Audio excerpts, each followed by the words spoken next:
Witches of the Moon. I am your Tuesday host, and this week's topic is spirit and totem animals.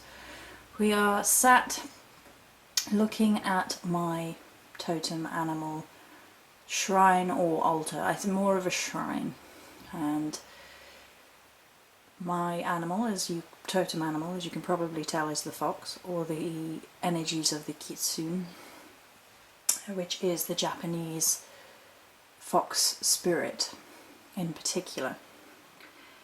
So I cover this in a lot of depth in my own channel videos, and I've done quite a few videos on different totem sets which I sell because I find it quite not easy, but I connect to the energies of different animals,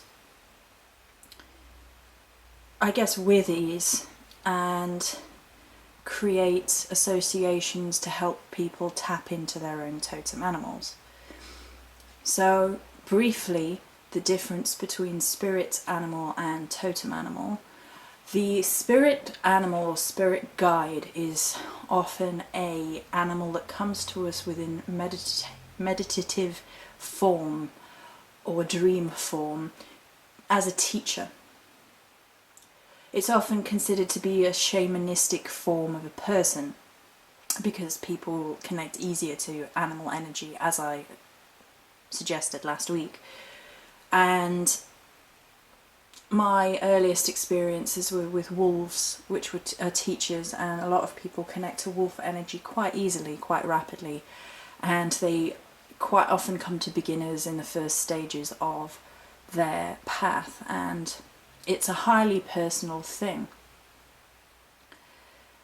that you discover your spirit guide, and you'll often hear them in your head, sort of thing, which makes me sound like a Fruit Loop, but there you have it.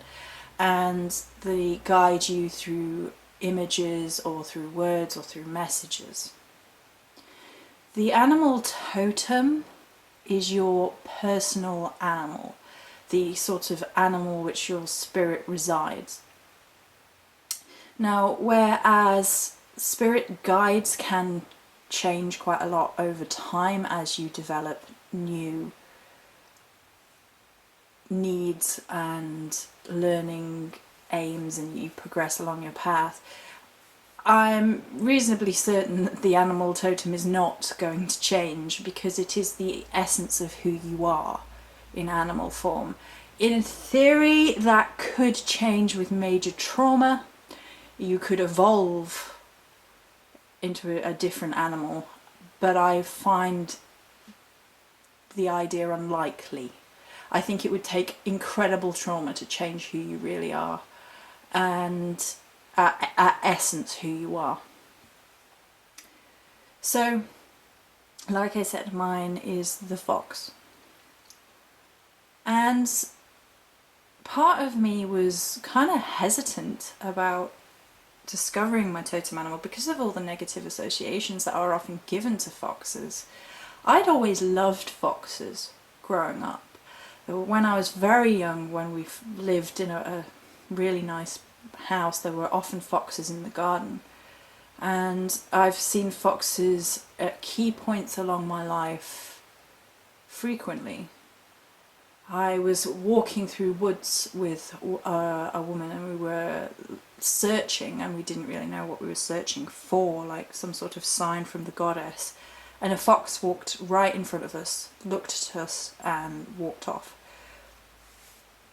No fear, and it was in the middle of the woods and in the middle of the day, and it was very, very odd. And since then I have grown and evolved and realised that it's to do with who I am as a person, and it's to do with me growing as a person and accepting who I am as a person. Quite frequently foxes are associated with being survivors. And to me that makes a whole lot of sense because that's what I am. I'm a survivor. And in theory, I would do anything to survive and have faced really dark situations and got myself through them and have survived. So there's that.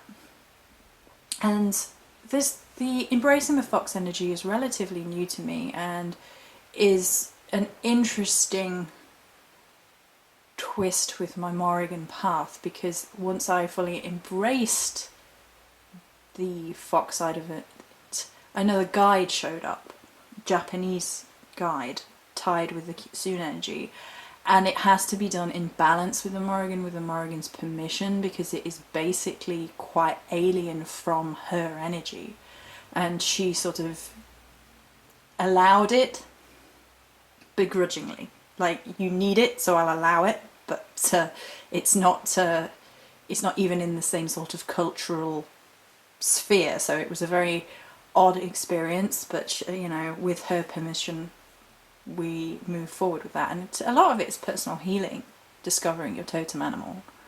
I have a meditation on my own channel, which is free, to help you discover your own totem animal. Go check it out.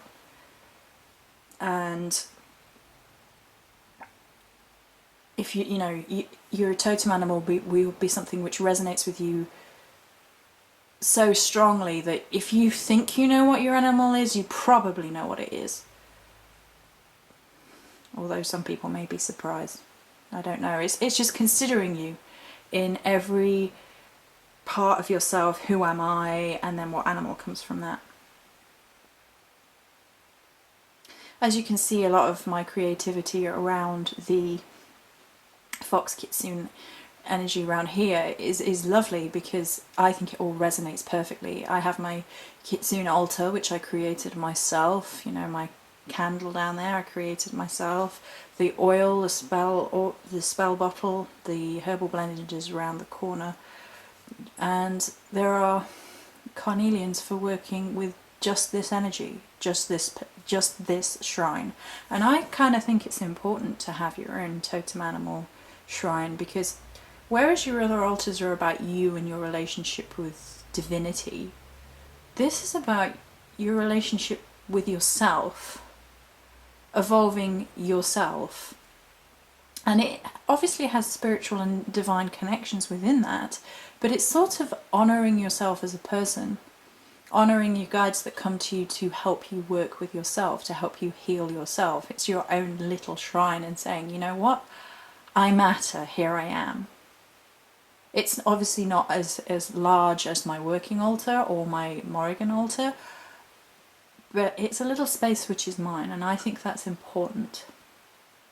And I think I covered a lot of the sort of animal psychology last week, so I'm loath to go into all of that again, because I just feel like I would be covering ground which I've already covered. And as I said, I've covered a lot of the different animal energies on my own channel. And for the time being, totem sets on my own channel, which I accept requests for and sell, and will be carrying on making them. They're on hold at the minute because of I need to sell a couple, and also because of Samhain. So all my energies are going into the Samhain sets currently. Saying that, I'm making a crow set this afternoon, so for a request. So, you know, if you feel the need to, if you want to know more about the totem sets, just contact me personally, that's fine. And that's a lot to do with associations. You know, you discover what your animal totem is, and you may discover it from odd places, like your favourite crystal or your birth crystal. Carnelian is one of my birth crystals. I'd never really got... It wasn't the crystal that I used to pick, and the minute I started working with it, it was like an old friend. It was ridiculous. It was so easy to work with. It just popped up here, there and everywhere.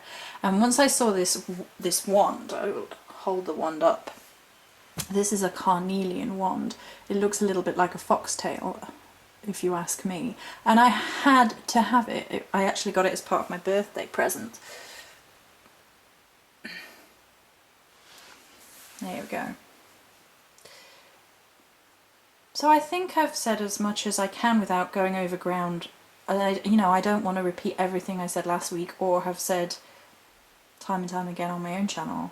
So if you want a totem animal meditation, I have one of those on my channel on Joey Morris. So Feel free to go check that out. And that's it for this week. Many blessings.